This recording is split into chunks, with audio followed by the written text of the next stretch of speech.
Hello everyone, welcome to the Current Affairs module. Today we will be discussing about India's Space Policy 2023, which was recently released by the government. Now this policy is important because until 1990s, Indian space industries and space economy, it was only defined by one agency, which was your Indian Space Research Organization, that is ISRO. Now, by the implementation of this policy, what will happen is that the private sector involvement will be increased in the space exploration sector. Earlier, it was only limited to building designs and specifications which were required by ISRO. The private sector role was very, very limited. Now, this policy says that ISRO is going to focus on research and development of new space technologies and their application, and it will also focus on expanding the human understanding of the outer space. That is, the exploration in the outer space and its understanding is going to increase, and all this will be done with the help of private sector. They are going to introduce the role of private sector is going to increase now in the space exploration using this policy. Now, the Indian space policy, it unveils the government's plan to let private enterprises carry out end-to-end activities. Now, what are these end-to-end activities? They will range from launching the satellites and rockets into space to operating Earth stations to everything. They will not be just be limited to your designs and specifications which were required by ISRO, which was the key function of your private sector earlier. Okay, so this is the crux of the policy. We will study about the specifications, what are the gaps in the policies, why this policy is important, etc. in this module completely. Before starting up with the key features of the policy, let us understand what is the vision of this policy. Now, this policy is to augment the space capabilities. As I told you, they want that the space exploration and understanding of the space increases in the humans. So that is why it is to augment space capabilities. Now they want to enable, encourage and develop a flourishing commercial presence in the space. Commercial presence, that means the private sector presence should be increased in the space. Earlier, which was only occupied with the government agencies, basically that was ISRO. Use space as a driver of technology development and drive benefits in allied sectors or allied areas.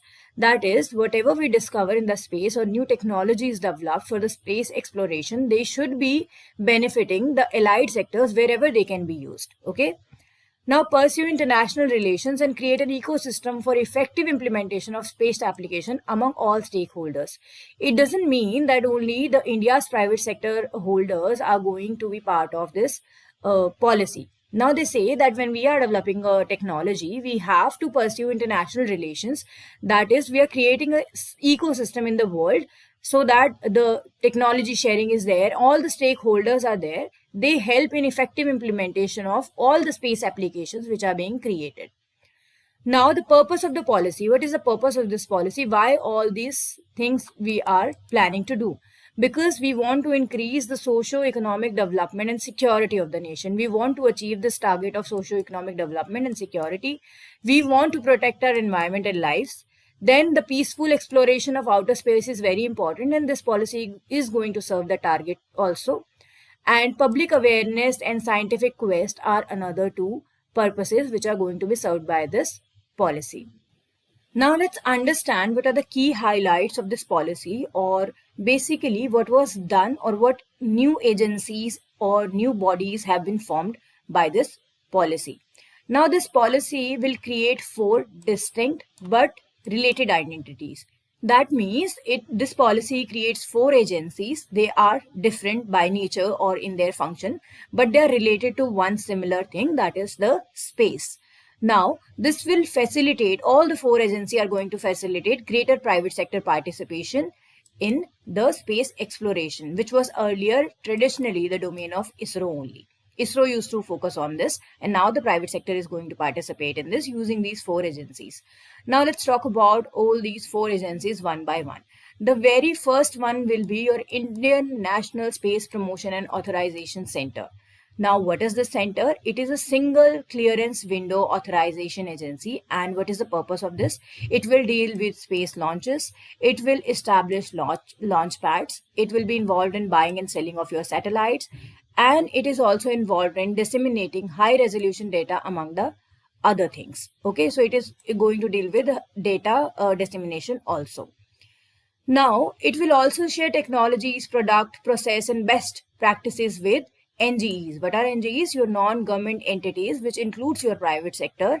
Now, this Indian National Space Promotion and Authorization Center is responsible for sharing the products which are generated, or the process which is invented, or the new technologies which are generated between your private sector or NGEs and the government companies. So the distribution is with your Indian National Space Promotion and Authorization Center only. Now, when we talk about in space, it will create a stable and predictable regulatory framework. Why this framework is required? It is going to ensure that what will be the involvement of NGEs, what is the playing field, that is, what is the region where they are going to work, what are the regulations associated with them.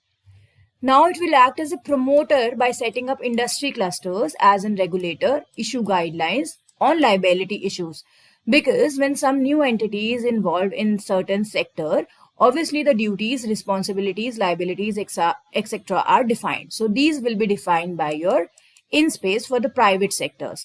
Also, they are going to set up some industry clusters, and they are going to be the regulator and key agency for the guidelines and liability issues related guidelines. Now, the second agency which has been formed is your New Space India Limited, that is NSIL. Now, what NSIL will do is it will be responsible for your commercialization of your space technologies. Now, NSIL is going to focus also on your manufacturing, leasing, procuring space components, technologies, platforms, other assets from private sector or your public sector. So the basic purpose of NSIL is going to be commercializing your space technologies, procuring them, leasing them, manufacturing them, etc. is with your NSIL only. Now, the third entity, which is your Department of Space. Now, what is the role of Department of Space as per this new policy? It is going to be the overall policy guideline maker. That is, overall the guidelines will be created by your Department of Space, and it is going to be your nodal department. That is the main department for implementing the space technologies, then coordinating your international cooperation, then coordination in the area of global space governance, programs in consultation with Ministry of External Affairs. So basically everything, all the guidelines, all the coordination at international level, or coordination at the global space governments level, or programs in the international market, all are going to be handled by your Department of Space in the guidance or the consultation with your Ministry of External Affairs. Mind it, here the ministry is External Affairs. Now, another thing which Department of Space is responsible for is providing appropriate mechanism for resolve your disputes arising out of space activities. Because now the private sector is also involved in this, so there is a chances that disputes are going to arise in every kind, for the technologies also, for the guidelines also. So the Department of Space is going to be the agency which is going to provide you the mechanism, that is a resolution mechanism for any dispute which is arising in the space sector. Now, the fourth agency which is involved in space exploration and the role has been redefined is the role of ISRO. Now, ISRO will be transition out of the existing practices of being present in the manufacturing of operational space system. Now, what this mean is that I told you that the earlier the ISRO was only who was involved in the space exploration, and the private sector was only involved with the designs, etc., which was required by the ISRO. Now the role of the ISRO is going to be more towards developing technologies, distributing them among private players also, and doing R&D, that is research and development oriented. Now, all the systems which are prepared by ISRO, or the mature system, that is already created systems, they will be transferred to industries for commercial usage. So now ISRO has to share the technologies created by them. And ISRO is going to focus on R&D in advanced technologies. They are going to build more and more technologies, and they are going to transfer it to industries for their commercial usage. ISRO is not only going to share the technologies, but whatever products are created by ISRO, what is the process involved, and what are the best practices for government companies and non-government companies to have a better understanding of the space, all this will be shared among the private players also by your ISRO. Now, what will be the benefit of this kind of sharing of technology and the products and process, etc. Now ISRO can focus on their major projects, yeah, long-term projects we can say, like Chandrayaan, Gaganyaan, and for smaller projects or which do not involve many complications, the private sector players can also be looked upon. So this is going to be one of the benefits of this policy. Now let us understand what is the role of private sector as per the Indian Space Policies 2023. Now, your NGEs, that is non-government entities, which include your private companies, they will be allowed to undertake all the end-to-end activities in the space sector. They can establish, they can operate in space objects, they can be ground-based attached, they can be related services like communication, remote sensing, navigation. All these activities can be done by the private agencies also, or the private companies or non-government entities after this policy.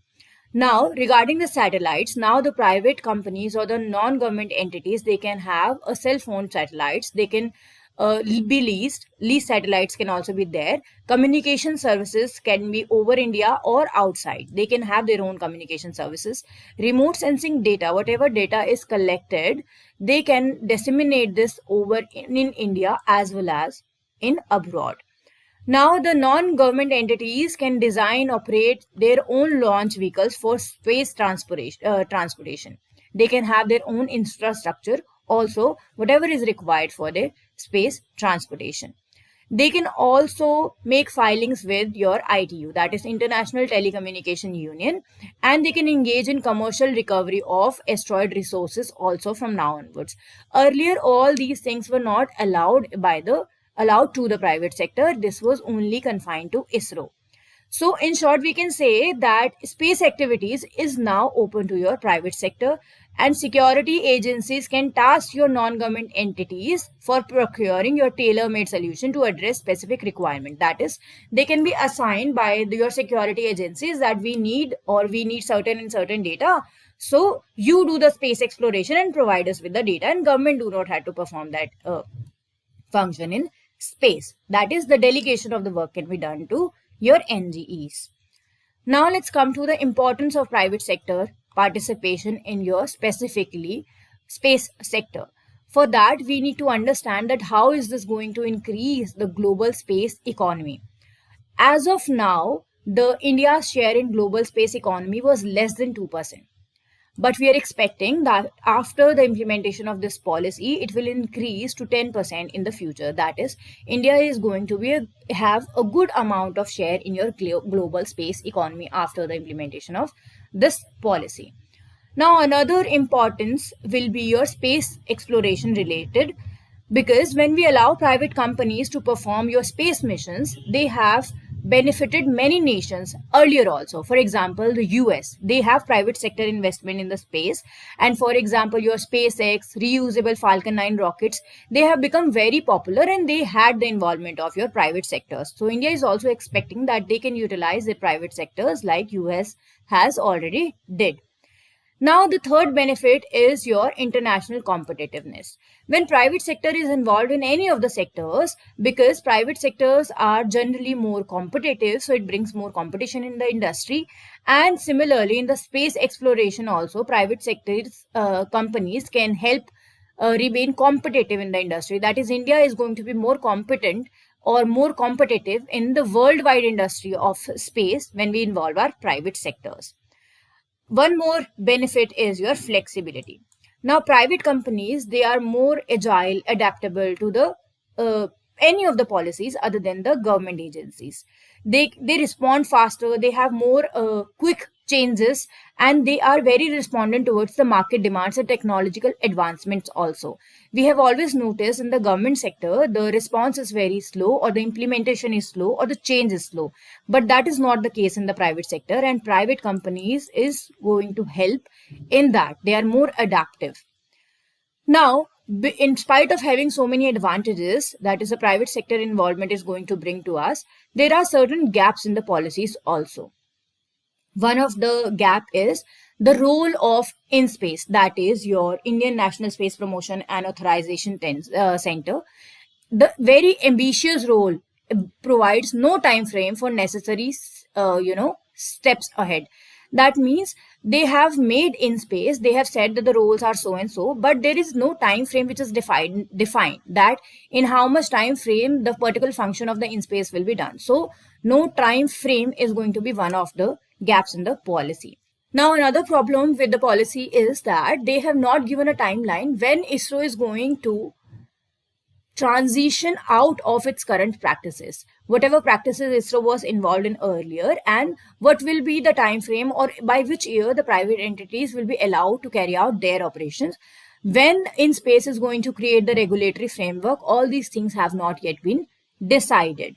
Still, we do not have clear regulations and clear rules which are related to your FDI and licensing, government procurement to sustain the new space startups. Liability in case of any violations are yet not decided.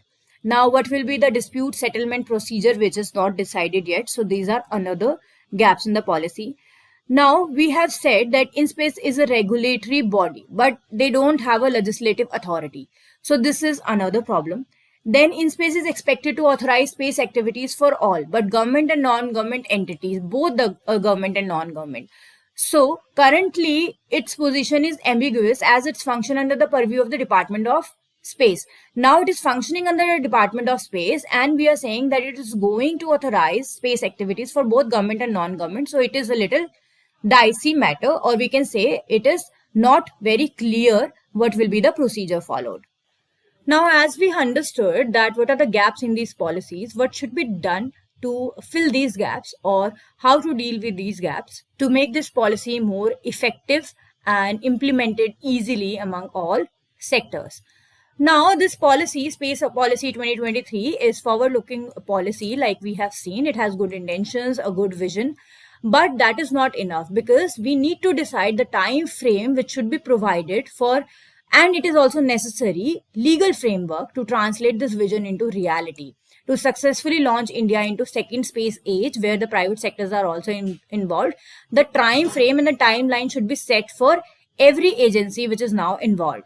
Another thing which is required is that government should bring a bill that will grant the statutory status to InSpace, which is very much required. And regarding the time limit, time should be set for both ISRO and InSpace for regulating their earlier functions and getting into the new transition. That is when ISRO is going to stop functioning their earlier functions and new space sector agencies, that is the private sectors or your NGES can enter this sectors. And what will be the time frame when your InSpace is going to formulate the guidelines for the proper functioning and proper implementation of these policies. This time frame is going to be limited. It should be limited and it should be given once and for all for your ISRO and InSpace. Now, the bill should also address the ambiguity related to your foreign investment, that how the foreign investment in this sector will be dealt with, and the government support for new space and startups, what kind of support government is going to provide and how should be very clear to fill these gaps in the policies. Now, when we talk about Indian Space Policy 2023, this is not only the step which government of India has taken for the inclusion of private players in the space industry. Earlier also, government has taken some steps. Let's look at those steps also. For example, in 2019 budget, government announced your setting up of Indian Space Limited, that is NSIL. In this policy, the role of NSIL has been defined. The setup was done in 2019 budget. Only they announced that New Space India Limited will be your formed. What was the mandate? It was for mass produce and manufacture small satellite launch vehicles. That is, it is going to deal with SSLVs, their manufacturing and mass production. That was the function of your New Space India Limited. And they are also going to deal with your PSLVs, that is Polar Satellite Launch Vehicles, and in participation with the private sector through technology transfer. That is, your NSIL was involved with private sector for technology transfer in the production and manufacturing of SSLVs and PSLVs. So this was in 2019 budget. Then came your draft National Space Policy of 2022, which unveiled the aim to increase the private sector involvement or partnership in space research and exploration activities. So 2020 was also talked about in the draft of the National Space Policy. We talked about research and exploration activities should also be carried out by your private sectors. That is, the government and the private sector should have a partnership in this. Now, instead of only partnering on the manufacturing on logistics side of operation earlier, private players were now given the access to ISRO's infrastructure. Earlier, what used to happen before 2022 or before this draft, that your private sector was only involved in manufacturing or logistics side of the operations. But now they were given the access of the infrastructure, technological resources, data which was available with ISRO, which could help them perform better in the space sector. Now comes your union cabinet's decision, or they approved in 2020 the creation of Indian Space Promotion Authorization Center, which is your InSpace. Now, this was again a single window, independent nodal agency between ISRO and private entities to utilize India's space resources effectively. That is, InSpace was set up in 2022, or the approval was given by Union Cabinet in 2022 as a single window platform and a nodal agency which is going to make sure that the ISRO and private entities have a coordination and you can utilize the resources very effectively. Now in 2021, another draft came up, that is Human in Space Policy 2021, that would look at facilitating the participation of non-traditional players in undertaking space activities. Certain entities are there which are traditionally involved in space activities. Now a chance will be given to non-traditional players also, which was talked about in Human in Space Policy 2021. So these are the steps the government has taken in the recent past few years regarding increasing the private sector's inclusion in your space industry. Now we have talked about ISRO in this article a lot. So now let us understand a brief history of ISRO. ISRO was established on 15 August 1969. Now, what was the aim of ISRO when it was established? It was to harness space technology for national development while pursuing space science, research, and planetary exploration. That means they will be involved in your space science, research, planetary exploration, etc. But they will use this technology and this data for the national development. That is how all these things can help in national development. This was the aim of your ISRO when it was established.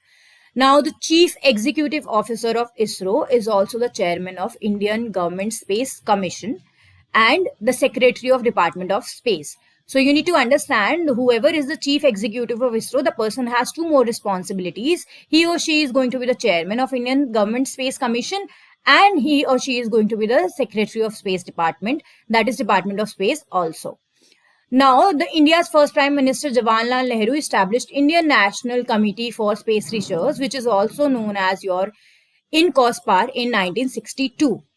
Now, this used to work in space research in India, and Vikram Sarabhai was the person who was leading this agency, and he was the founding father of Indian space program also. ISRO replaced your Indian National Committee for Space and Research in 1969. So this is how in 1969 ISRO got established, and this was the history of ISRO.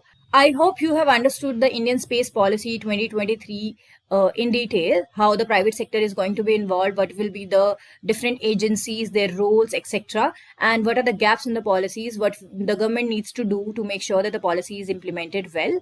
This policy is very important from prelims and mains both point of view, because the key features, gaps, etc. can be asked in prelims in statements, and in your mains examination you have to see the history of space exploration, how India was involved, what agencies were involved from India, and how the private sector has started involving in the space exploration. So this was it about your Indian Space Policy 2023. Thank you.